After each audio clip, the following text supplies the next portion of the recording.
I'm DJ Inferno, and I'm here to demo the brand new Rane 68 mixer, 4-channel mixer. And right now, I just want to let everybody know that this, in my opinion, will become the standard for club DJing.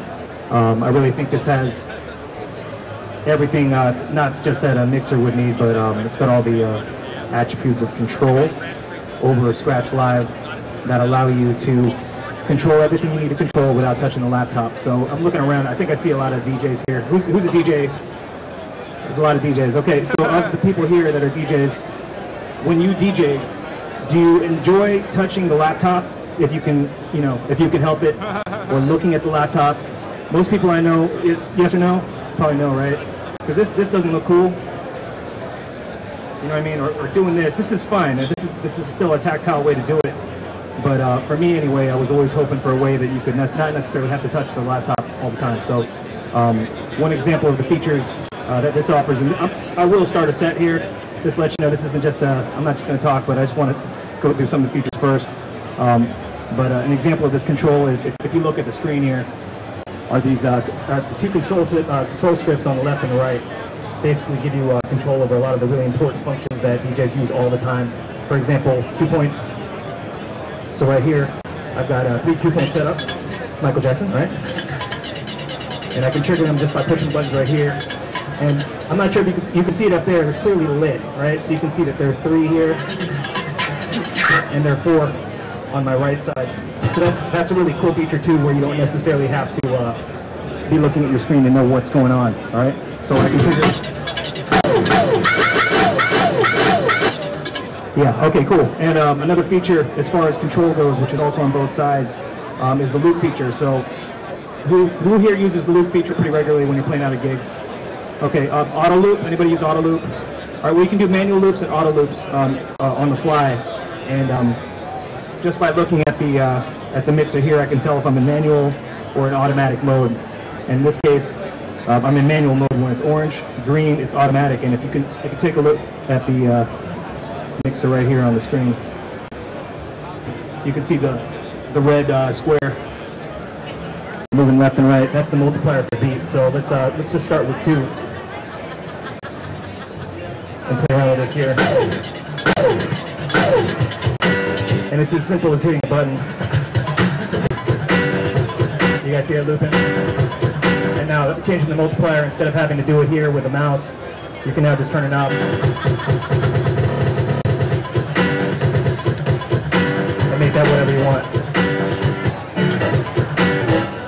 Cool. And you also have what's called loop roll, which I think a lot of you probably use too. So let's go ahead and set that to 1. Loop roll is kind of like looping, except instead of coming back to the song where you started the loop, it comes back to the song where it would have been if you hadn't started loop in the first place. So it sounds kind of like this.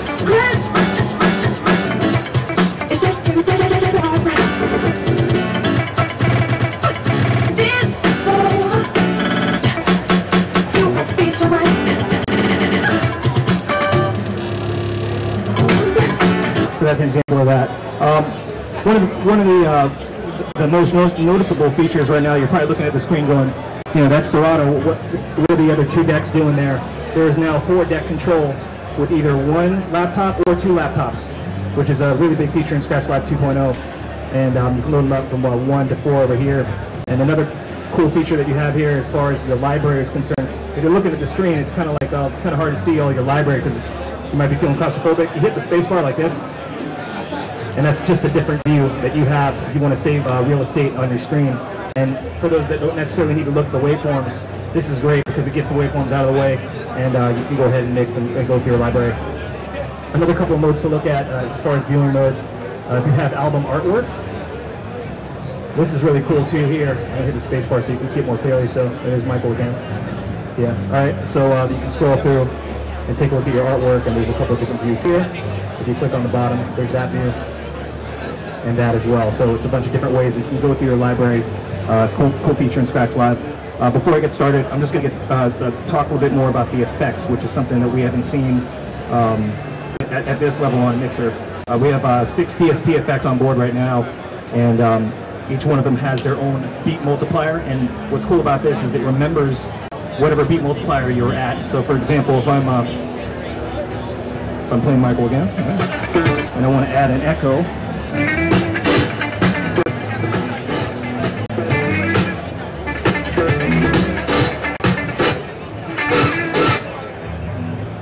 One second.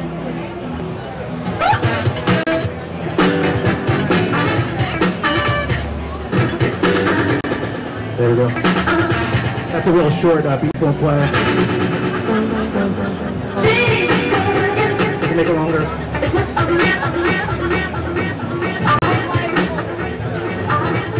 Right, and you can apply the same beat multiplier or different ones to the other effects. For example, like the filter effect. This is really cool. It's kind of a long multiplier. You can use that.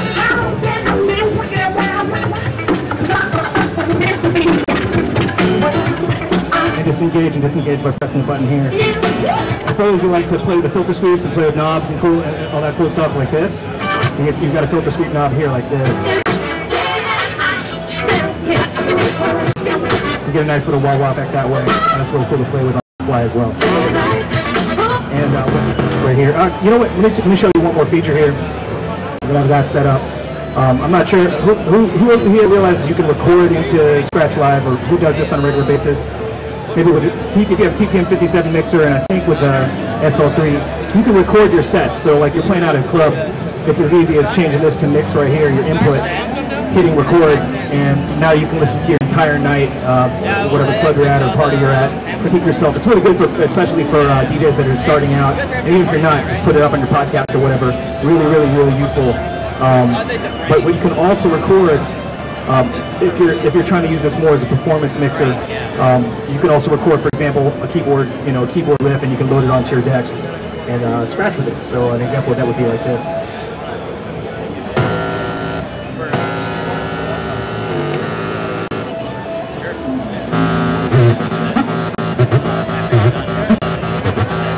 It's pretty cool. So there's a lot of different features that you can use this type of mixer for. It can be used in a club setting. It can also be used in a performance setting. With that, I'm going to go ahead and get started. Here we go. And I will be sticking around a little bit after this to answer any questions, so feel free to hit me up, all right? Okay.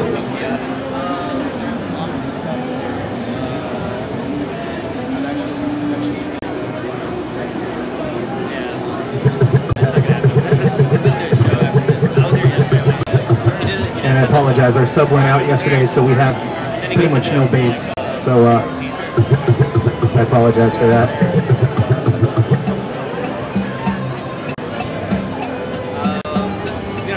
Go.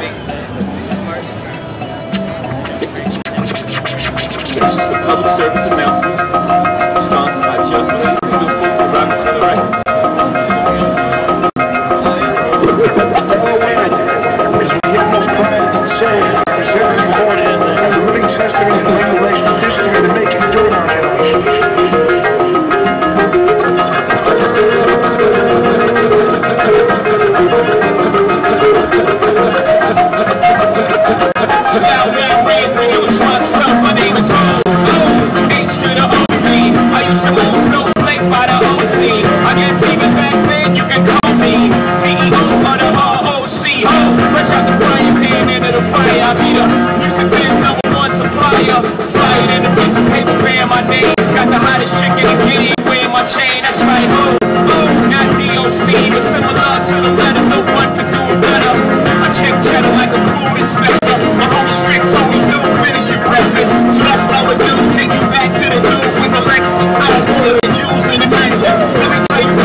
Bing ain't lie.